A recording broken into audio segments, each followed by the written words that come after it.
Piala Dunia Sepak Bola harusnya jadi ajang olahraga paling gede di dunia. Tapi kalian coba lihat dan rasain sendiri FIFA World Cup yang tahun ini. 1 minggu terakhir, gue nggak ngerasain sama sekali euforianya. Dan kalian juga mungkin kerasa, gue bikin vote dan banyak banget orang yang ngerasain hal yang sama. Tahun ini Piala Dunia kayak bukan Piala Dunia sama sekali.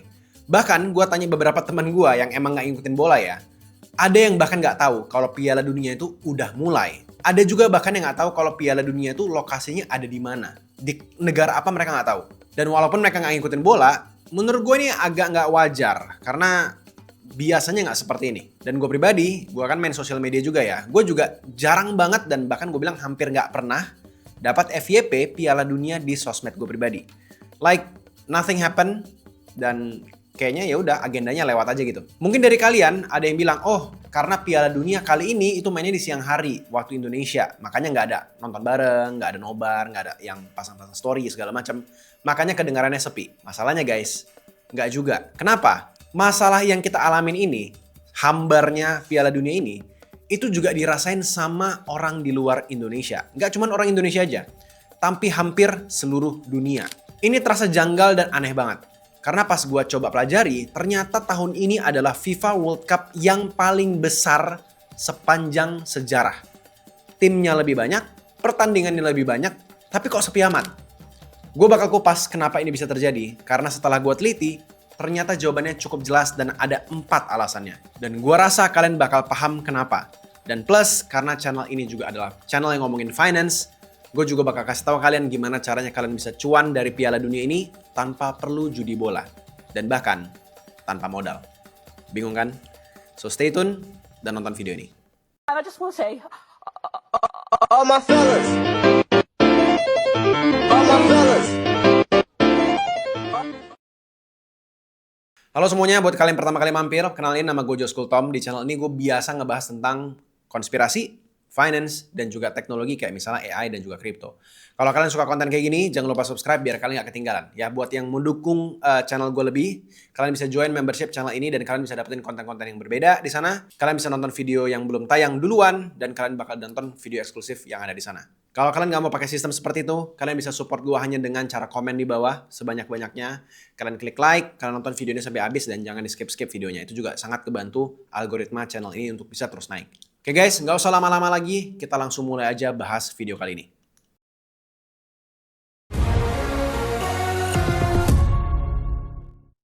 Kalau dulu Piala Dunia itu isinya ada 32 tim atau 32 negara, sekarang FIFA di tahun ini, badan yang ngatur sepak bolanya, itu naikin jadi 48 tim. Jadi banyak banget. Ini kedengarannya sebenarnya seru ya.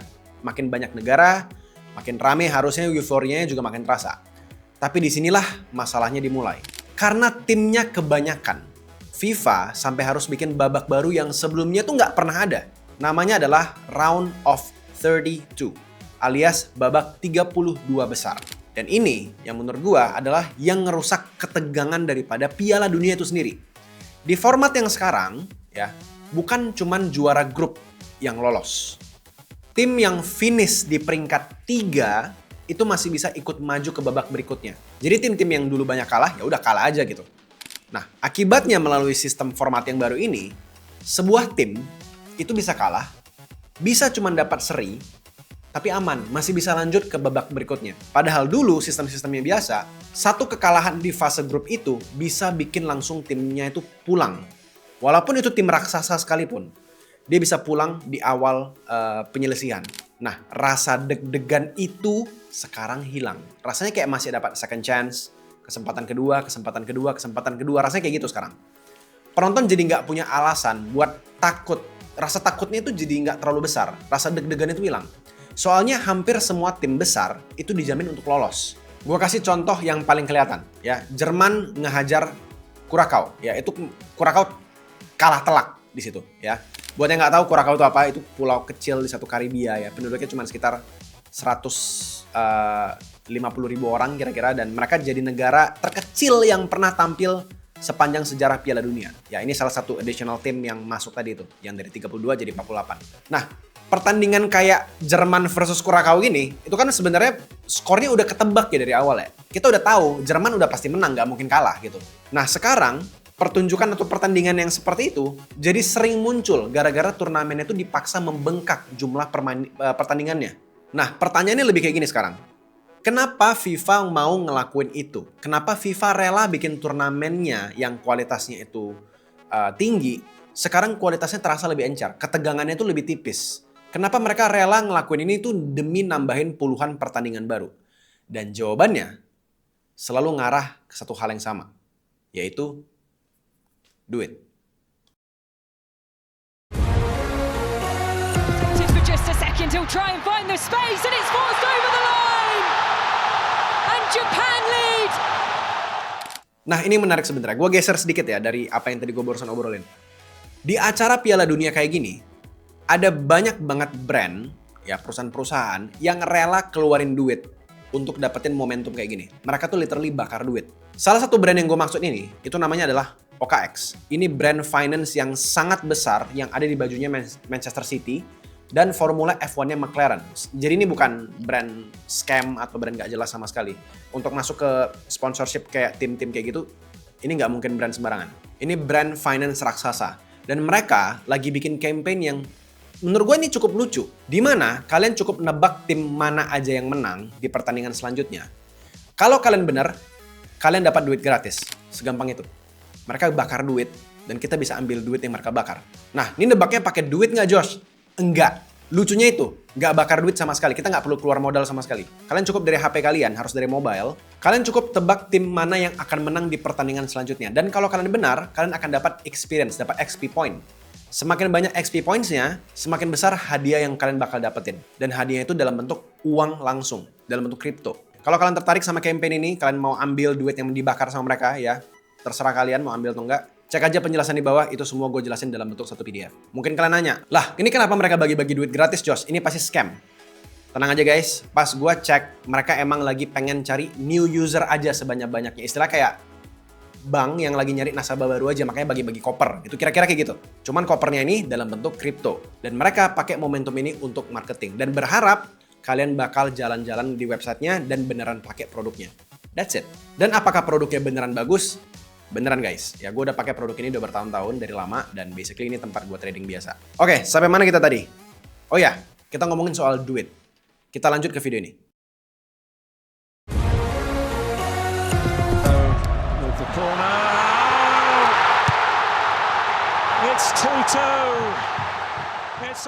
Sekarang kita ngikutin kemana uangnya itu mengalir dan semuanya dimulai dari harga tiket sebenarnya di sini. Ini yang cukup menurut gue ngerusak Piala Dunia kali ini.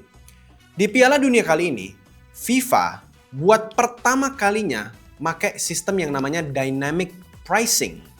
Simpelnya gini, harga tiket itu tuh nggak dipatok mati.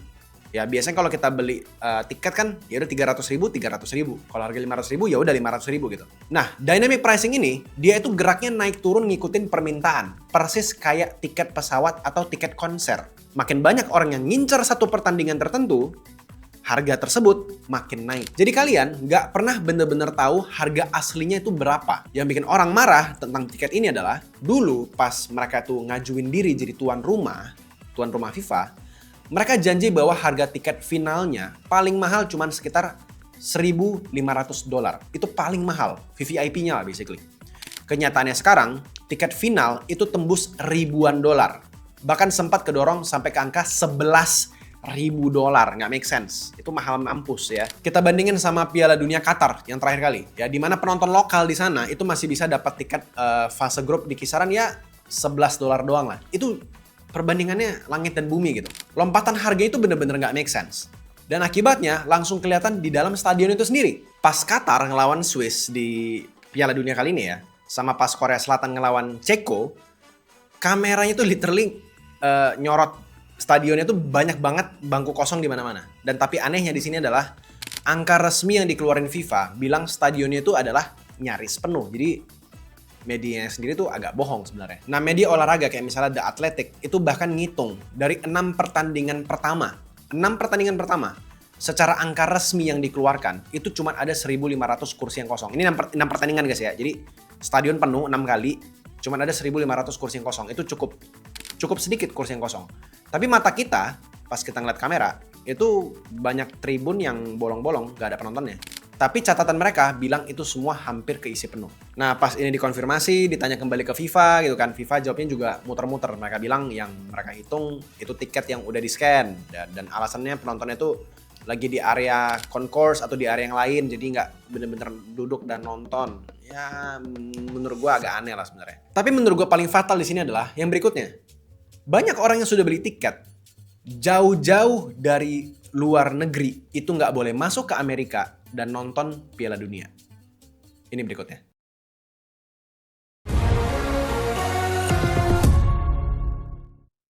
Jadi gini ceritanya, Amerika Serikat, pemerintahnya itu lagi nerapin aturan larangan buat masukin warga dari puluhan macam negara. Totalnya itu sekitar 39 negara. 39 negara kena untuk nggak boleh masuk ke tanah Amerika. Masalahnya, sebagian dari negara itu justru timnya lolos main di Piala Dunia. Fans dari Iran ya, kalian tahu lah Iran sama Amerika sekarang lagi kayak gimana ya. Dari Haiti, Senegal, itu nggak bisa masuk ke tanah Amerika. Mereka pengen datang, dukung negaranya sendiri. Tapi nggak dikasih sama visa. Bahkan ada yang udah beli tiket, tapi tetap ditolak masuk. Jadi udah nunjukin tiket pun, ya gue datang sini bukan mau kerja, ilegal, gue mau nonton gitu. Itu juga nggak dikasih. Dan ini bukan cuma nimpa penonton biasa. Ada wasit asal Somalia. Ini wasit, namanya Omar Artan, yang seharusnya tuh jadi wasit pertama dari negaranya yang tampil di Piala Dunia. Begitu dia mendarat di Bandara Miami, dia langsung ditahan terus dibalikin pulang. Dia wasit dan nggak boleh datang. Padahal itu dokumennya semuanya lengkap. Ada juga pemain dari timnas Irak. Pemain guys, namanya Ayman Hussein, yang pas nyampe bandara di Chicago, malah diinterogasi sampai hampir 7 jam lamanya. Cuman buat masuk ke negara tempat dia bakal bertanding. Coba kalian bayangin efeknya ke suasana itu kayak gimana. Jadi secara birokrasinya saja sudah nggak make sense. Kalian coba bayangin suasananya di sana. Menurut gua ya, walaupun gua nggak pengamat sepak bola yang gimana-gimana banget, tapi menurut gua sepak bola itu hidup dari euforia supporternya. Yang bikin Piala Dunia itu kerasa magis. Itu tribunnya yang penuh sama orang yang teriak, oh, lagu negaranya semua dinyanyiin gitu. Mereka bawa bendera, dikibar-kibarin, semuanya teriak-teriakan segala macam. Itu yang bikin euforianya kerasa. Nah, masalah di sini adalah supporternya mau masuk, itu bahkan dikunci dari luar. Gak boleh masuk. Dan tersisa ya stadionnya banyak yang kosong. Dan gak cuma di situ guys. Penyelenggara gak cuma ngatur bagian eksternalnya doang. Ya, siapa yang boleh nonton, siapa yang enggak, siapa yang boleh datang negaranya, siapa yang enggak. Gak cuma itu. Aturan main di dalam lapangan sendiri, itu pun juga ada yang diubah. Dan alasannya menurut gue juga bikin banyak orang yang curiga.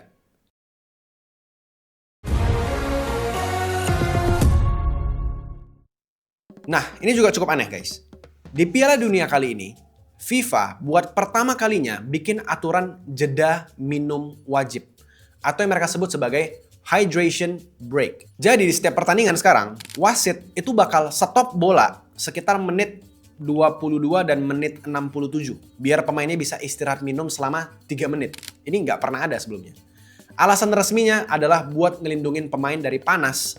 Soalnya cuaca di Amerika emang lagi trik-triknya pas musim panas. Kedengarannya cukup masuk akal, tapi anehnya aturan ini tuh dipaksain di semua 104 pertandingan tanpa peduli suhunya panas atau enggak. Bahkan di stadion yang udah ada pendingin ruangannya, yang udah ada AC-nya, yang adem, jeda minum ini tuh tetap jalan. Jadi pas, contoh nih ya, kalian bayangin kalian lagi main bola lagi seru-serunya gitu kan. Pas Belanda ngelawan Jepang di stadion ber-AC, pertandingannya tetap dipotong jadi 4 bagian. Jadi yang harusnya bisa bermain lama tuh dipotong tengah-tengah jadinya. Kapten dari tim Belanda, Virgil van Dijk, itu sampai terang-terangan ngeluh soal aturan ini. Nah, menurut gue ini bagian yang menarik. Aturan jeda minum ini tuh pertama kali diumumin justru pas pejabat FIFA lagi rapat sama pihak penyiar televisi. Dan begitu kalian tahu fakta itu, semuanya jadi masuk akal. Ada kepentingan di sini.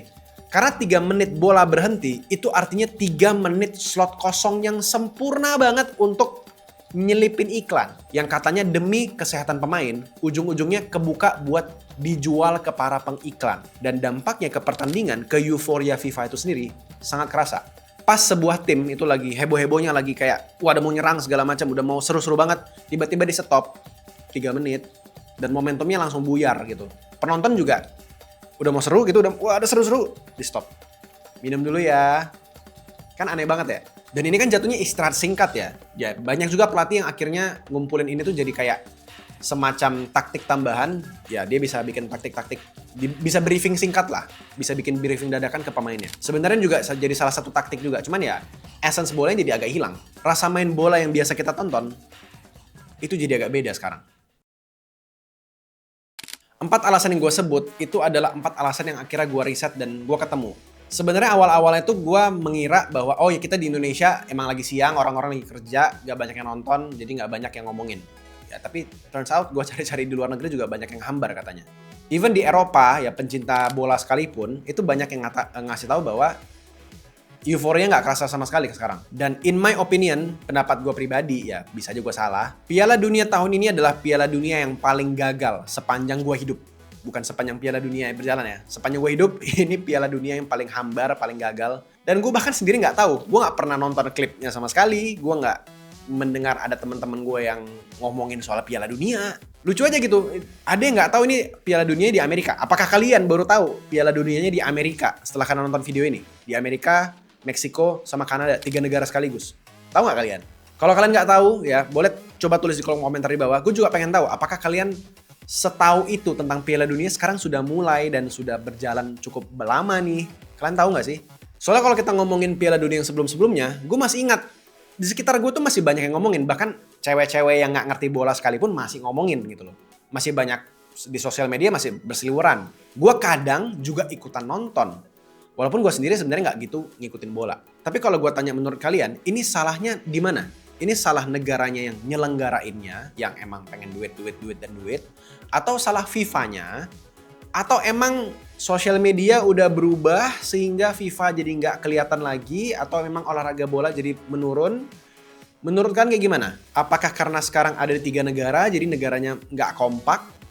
Atau lagi perang maybe sekarang? Ya coba kalian tulis di kolom komentar, gue mau tahu pendapat kalian pribadi. Ya, kita ketemu lagi di video selanjutnya, atau kalian juga bisa nonton video lainnya di kiri kanan ini. Oke guys, see you guys in another video. Bye-bye.